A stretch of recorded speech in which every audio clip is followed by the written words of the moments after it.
This is Democracy Now!, democracynow.org, The War and Peace Report. I'm Amy Goodman. And I'm Juan Gonzalez. Welcome to all of our listeners and viewers around the country and around the world. With the midterm elections just 3 weeks away, voting rights advocates are accusing Republican officials in several states of orchestrating a campaign of voter suppression, targeting people of color. In Georgia, the Democratic candidate for governor, Stacey Abrams, who could become the first black woman governor in the country, is calling on her Republican opponent, Kemp, to step down as Secretary of State for placing 53,000 voter applications on hold, 70% of them African American. Stacey Abrams, along with several civil rights groups, have accused Kemp of using the state's exact match system to disenfranchise voters. With exact match, even a minor discrepancy in a voter's registration and their official ID could bar them from casting a ballot. This is Stacey Abrams speaking to CNN on Sunday. You have 53,000 people who are being forced to go through unnecessary hurdles to prove their bona fides. But the second is that you have 159 counties, thousands of volunteer and paid poll workers who are going to be asked to substantially verify that these IDs are sufficient. And the challenge is this is a subjective standard. Voting should not be a question of trust on the part of voters, whether they can trust the system. And right now he is eroding the public trust in the system because 53,000 people have been told you may be able to vote, you may not. It's up to you to prove it. I would say that we have known since 2016 that the exact match system has a disproportionate effect on people of color and on women. He was sued for this exact problem. He was forced to restore 33,000 illegally canceled registrations, and he turned around and got the state legislature to pass a law to allow him to make the same mistake again. In other news from Georgia, election officials in Gwinnett County outside Atlanta have rejected far more absentee ballots than any other county in the state, with nearly 1 out of 10 mail-in ballots thrown out. The move has alarmed voting rights groups who note more than 60% of Gwinnett County's residents are Latino, Black, or Asian. For more on voter suppression in Georgia, we're joined by Carol Anderson, chair of the African American Studies Department at Emory University in Atlanta, author of the new book, One Person, No Vote: How Voter Suppression is Destroying Our Democracy. Her previous books include White Rage, The Unspoken Truth of Our Racial Divide, which won the 2017 National Book Critics Circle Award for Criticism. Welcome back to Democracy Now!, Professor Anderson. So talk about this latest controversy. People are already voting in Georgia right now. What's at stake? Well, the Democratic candidate, Stacey Abrams, could be the first African-American woman governor in U.S. history. Talk about what Kemp, the Secretary of State, Republican candidate running against her, has done with these 53,000 voter forms. And so he has, what they say is put it in pending status, so that they're basically suspended. They're in a kind of election limbo where they haven't been automatically put on the voter registration rolls. And exact match is exactly as pernicious and malicious as Stacey Abrams has said, as the courts have said, because what it does is it looks at minor things. So if you've got a hyphen in your name when you filled out your voter registration card, but your driver's license doesn't have the hyphen there, Garcia Marquez with a hyphen, Garcia Marquez without the hyphen, then that registration is kicked out and is put in this kind of limbo status. And because things like a hyphen or an accent mark or a Y instead of an I, those kinds of things immediately begin to go after the names for African Americans, for Hispanics, and for Asians. This is why you're seeing that kind of disproportionate elimination of these registration cards. It's as pernicious as Chris Kobach's cross-check. And this whole issue of having one of the candidates for the seat also be in charge of overseeing the election process. Could you talk about that as well? Yes, and so imagine this. You're playing a game where you're trying to win, but you're also the referee. And so you get to choose when a foul has been called. Anybody would look at that and say, wait a minute, that game is skewed. And that's what's happening here. Integrity would require Brian Kemp to recuse himself, to step down as Secretary of State in this kind of high-profile election. Instead, he has not. And so we see things going on like prior to this, we had the trying to shut down the polling places in majority African American counties or counties that had sizable black populations. So like in Randolph County, where one of Kemp's allies tried to, recommended that 7 of 9 polling stations shut down before the general election. I mean, that kind of interference, that kind of skewed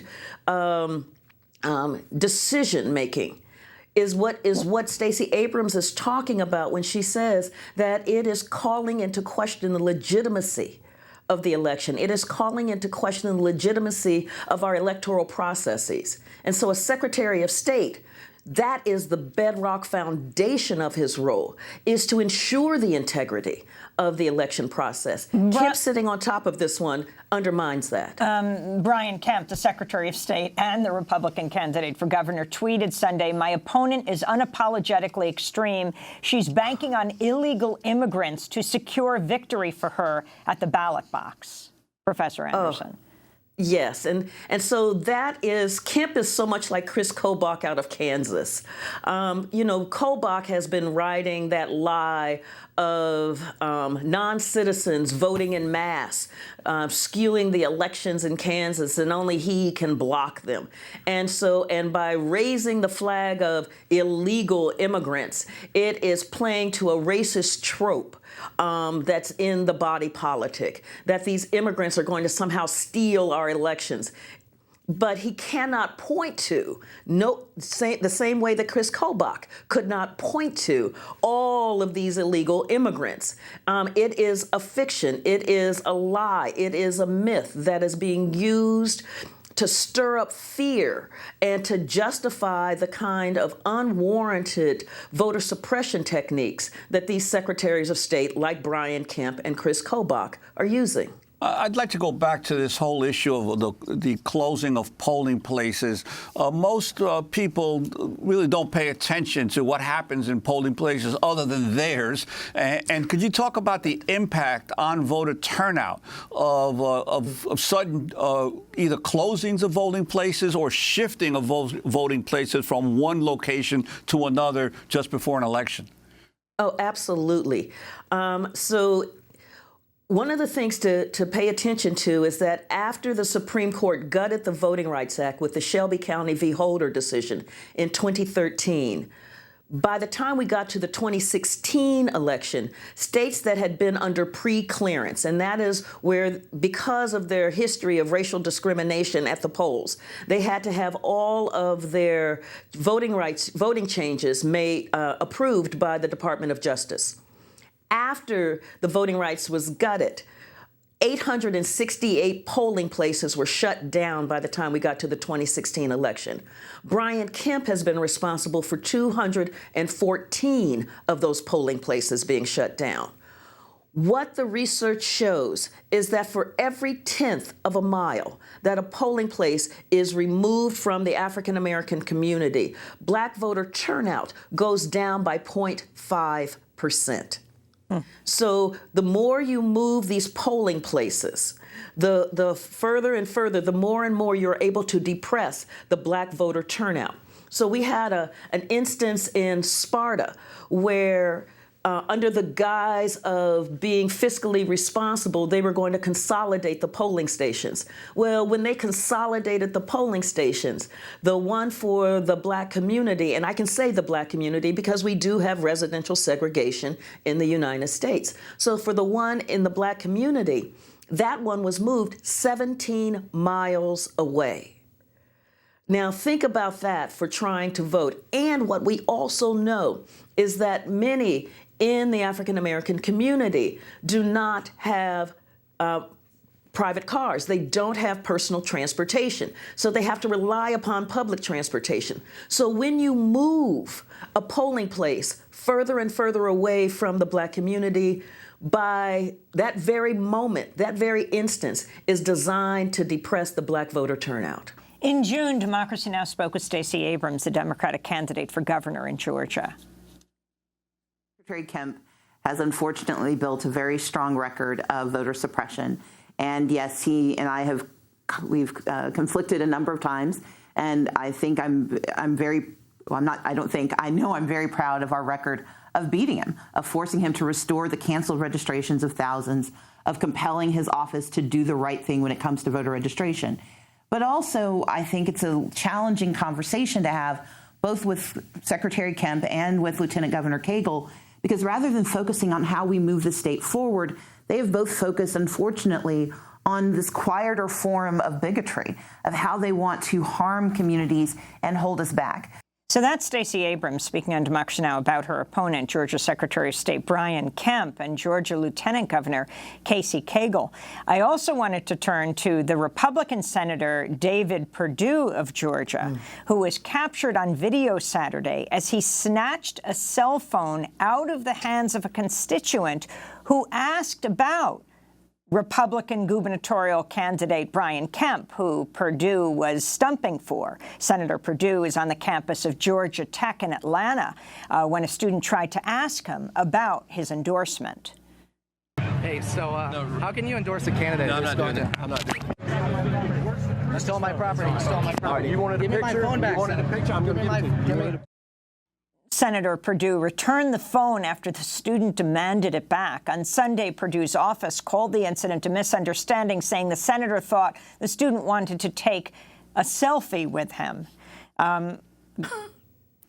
Professor Anderson, if you could comment on this, and as we wrap up this discussion about Georgia, who's voting right now? I mean, in some states, there's no voting taking place, but what's happening in Georgia? So first on Senator Perdue. You know, remember, Senator Perdue is the one who opened one of those Christian breakfasts by praying for Obama's death, by saying, you know, may your life be ended short, you know, quoting a Psalms, and, you know, may your wife be left a widow and your children homeless and beggars. So this is Senator David Perdue. And Stacey Abrams is actually right that the language that we're getting from Brian Kemp and Casey Cagle has been the language of fear, has been the language of stoking racial animosity, racial anxiety, and bigotry. And so they're selling fear as their component for why they should be in office. And so what we're seeing right now is that we have early voting going on, and I'm not sure how brisk it has been yet, but I know that the grassroots organizations have been very active in getting people registered to vote, getting people out to vote. And because Stacey Abrams has a message of hope, has a message of how do we build Georgia for all of us, that is in fact stoking the fear on the side of the Republicans, because the demographics are changing so much in Georgia that the vote for African Americans, Asians, and Latinos has to be stuffed down, because the message that the Brian Kemp and the Republicans are bringing aren't messages that resonate with that population, because those populations are in fact targeted by their message. Carol Anderson, Chair of African American Studies Department at Emory University, author of, well, most recently, One Person, No Vote, How Voter Suppression is Destroying Our Democracy. We'll be back with her and other guests in a moment.